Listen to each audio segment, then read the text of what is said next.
Alright. Okay, okay man. Oh, diba? Okay. Alright. How easy do you interact with the office staff? Sige, let's start with the Iloilo. How easy was it? About sa Iloilo, sa akon, sa experience ko, ako before man nag-start with Synergy last 2016.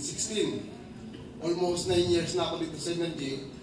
And piling na ako nag-start, nag-apply sa Iloilo, Argentina.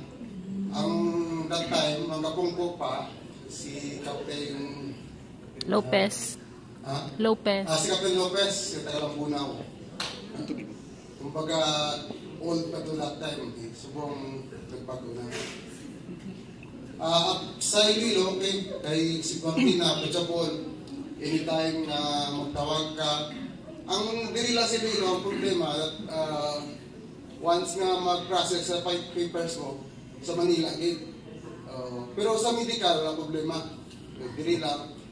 Pero, supposan, namin tani kung sa amon, kung diri sa mga, sa mga officers man, tapos namin tani nga diri lang ng contract, para gamay nilang mga test na mag-flight na sa Manila. Yes, okay, we understand, sir. How about the people in Manila, in the Manila office? Sa Manila office, okay man sila, approachable man.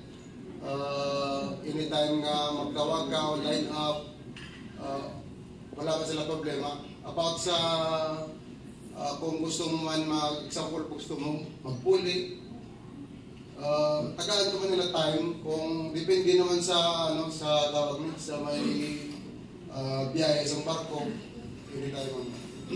Okay, thank you very much, sir.